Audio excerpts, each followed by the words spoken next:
What is up, comic fam? Welcome to the Legion of Comics. I'm Mark, and today I want to give you 3 tips to beat the comic book speculation market. But before we do that, check this out.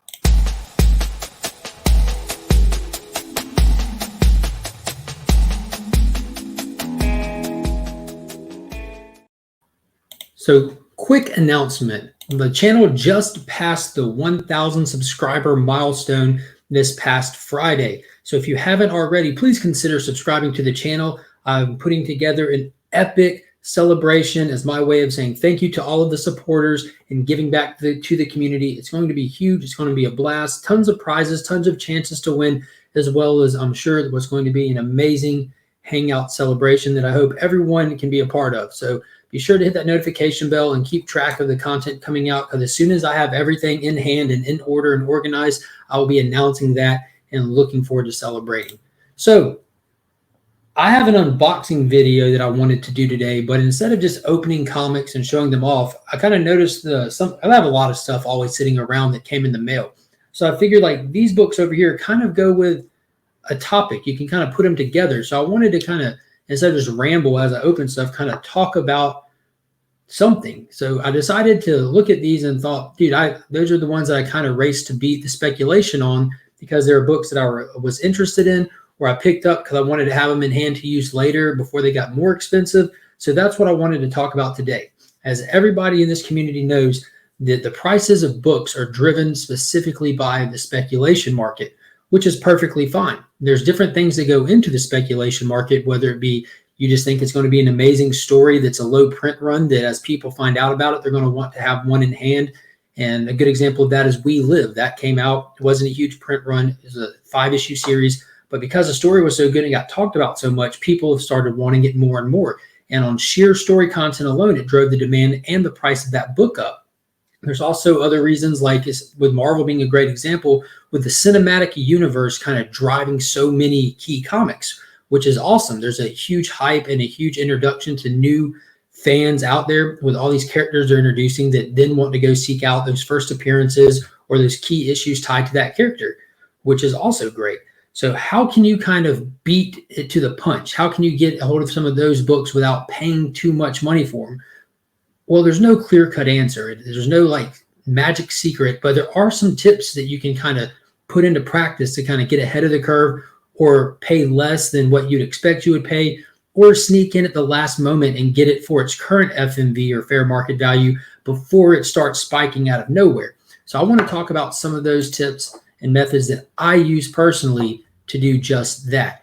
So the first tip that I want to bring up today, resources. So there's tons of things that can fall under those resources, but for me personally, things that I use are local shops, which I'm lucky enough to have plenty of them near me. There's like 5 places that I can go nearby to buy comic books. And not all of those are going to be the place to go to beat the spec market on, especially if you have a shop that kind of targets key comics and likes to deal in them themselves, because they're going to be having prices that are adjusted to it. But if you have like antique malls nearby, secondhand stores and stuff like that, that's an amazing one. Another resource would definitely be groups. Like if you're on social network, and I'm not a huge fan of the Facebook community, but there are certain groups on there or certain news outlets that report what's coming soon as they hear about it. So if you're able to keep track of those, you get to hear the announcements when people are being casted, or show announcements or movie announcements. And at that point, that's when it becomes the gamble. You have to kind of get in immediately before there's any real definitive news on stuff. And another one that I'm sure is not super popular, but it's the Key Collector app. Now, I'm not suggesting that you use that or don't use that for pricing comics, keeping track of what everything that's a key, but there's an awesome alert system that they have on there that sends notifications to your phone as soon as they catch wind of those same announcements. So if you're not constantly able to get into news chats or group chats where this kind of information gets passed around, it alerts you on your phone. And I've actually been lucky enough to catch some of those and make decisions based on that if I chose to or not. So there's tons of resources out there. You just got to find them. You have to start spending some time in the community and spending some time looking. And if you're interested in this stuff, you'll kind of naturally progress there anyways. And that kind of leads me to my second tip. Like, how would you know where to go look? You get those resources pretty much from your networking group. So one of the biggest tools that I have found is actually networking, getting to know other community members. That's why I started this channel initially, was to reach out and be able to have more conversations and contacts inside the comic community. I don't have too many in my everyday personal life. Everyone knows that my pops is a big collector, so him and I talk comics all the time. But outside of that, just that kind of shop talk that you kind of miss with so much less social interaction these days, you can find it online. You can find it in chats. You can find it in groups. And I've managed to do that. And I've found a lot of great friends in the community that I talk to on a regular basis. So with that many people kind of keeping track of the same community and the same content, they're going to hear different stuff that you hear. Stuff gets shared all the time in those chats and in those networks that you might be interested in, you might not be interested in, but it gives you that advantage that you have more eyes out there and more ears listening into everything. And I've also recently made a decision based off feedback that I heard from some of my networks. So then the last tip, the one that's most important of all, and this applies to it if you're a long-term investor, if you're just a personal collector, if you're somebody who's wanting to buy and flip quickly, this is uniform across the board as number 3. So you have your resources, you have your networking, but most importantly, you have to be ready to buy. You have to. If you don't have a little bit of funds set aside at all times that you can use safely and spend on books, you aren't necessarily ever going to be in the right position to beat the spec market. I'm not saying have a huge bank account set aside, but if you have a little bit of extra spending cash, that's always a plus. So because timing is never our choice. All these decisions gets made at different levels, and they happen organically as people are just buying and sharing and catching interest. So as long as you have a little bit of funds set aside, you'll be able to safely make those purchases and feel comfortable about it. Because my whole thing is, if I'm not comfortable about it, whether it be a price, timing, anything, that's not the book for me. Mine will be down the road. So as long as you're ready to buy, you're starting out in a good position.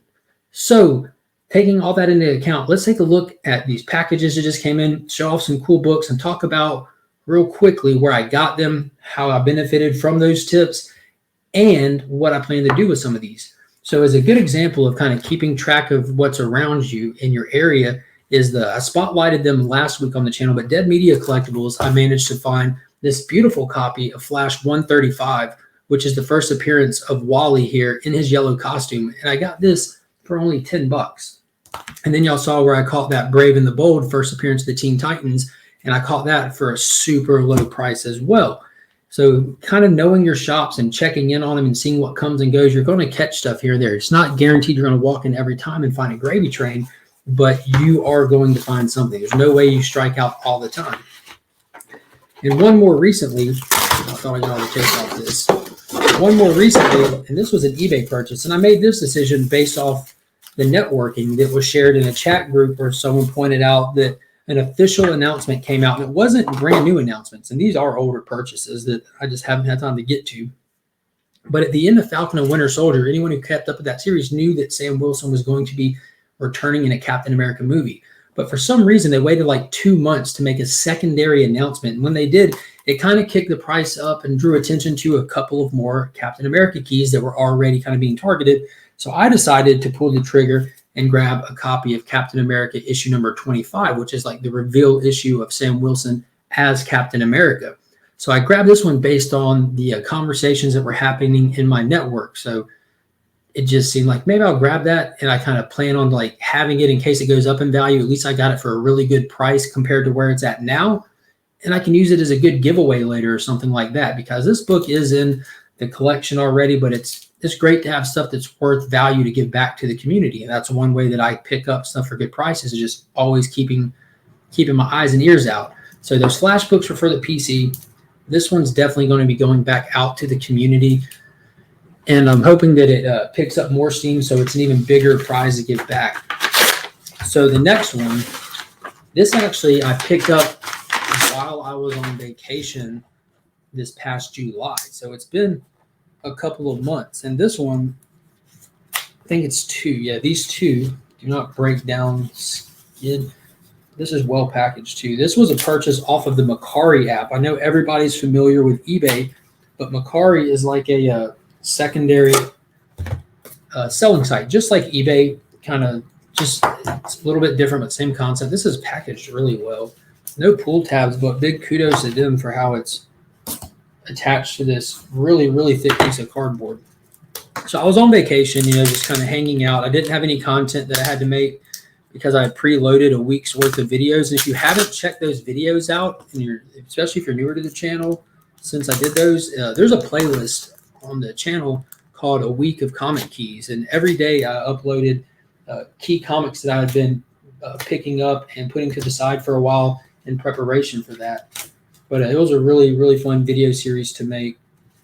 But I did get an alert on Key Collector nonetheless, because I know people have their own personal gripes with it and the way that they possibly conduct themselves or whatever, but it's still a very handy resource, especially if you're newer to collecting. It's definitely, I'm not even gonna lie, it's not a bad starting point. Just don't make any financial choices off the cuff. They do kind of push their product to kind of move stock, but, and there's nothing wrong with that.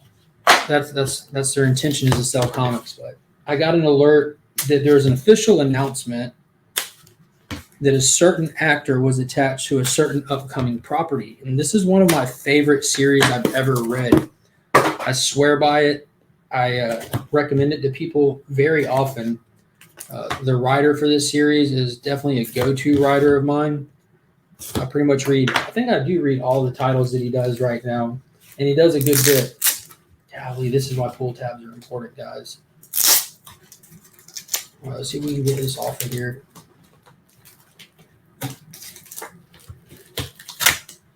Jesus. I feel like I'm trying to solve the Da Vinci Code just getting these off these boards. But anyways, the alert came in for this character, and I jumped immediately. Like, I saw it, I'm like, dude, I have that series in a collected volume. The entire run is in the family collection, but I want another set just because. And the price on it, the asking price and the selling price, has absolutely doubled since I picked it up. But this is Earth 2 by Tom Taylor, issue number 19. And this is the first appearance of Val Zod. So that's the Superman from Earth 2, and the pacifist one. But Michael B. Jordan is attached to this project. It didn't say if he's attached as the actor who will be playing him, but his production setup is. And then I also picked up, with that same purchase, Earth 2 issue number 25, which is that first cover appearance of him there in all his glory. I absolutely love his suit, the color scheme and everything. It's just really cool. Such an amazing character. So across the board, there's some that I use my local resources, there's some that I use my network, and there's some that I use those tools out there like Key Collector, where they gather all the data from the news outlets and stuff. So it's out there. There's ways to beat it to it, and you're going to strike out on a lot of stuff. You're going to be late. I've been at work and not being able to check, and I've seen announcements after the fact, like Oblivion Song. I haven't read that series, but here recently we watched that book just sell out on eBay. I did go and look, and there was like over 27 transactions in under 2 hours when Key Collector dropped that information. So despite what you might think about them, you might be right, you might be wrong. It's irrelevant. That app, that tool, that resource has a direct effect on the influence of purchasing and prices. So it's definitely something to consider. And some things you're going to hit, some things you're going to miss, but it really doesn't matter as long as you're having fun collecting and reading comics or selling comics, whatever it is you do. As long as you're having fun, you're doing nothing wrong. And just remember that. And until next time, as always, I'm Mark, but we are Legion.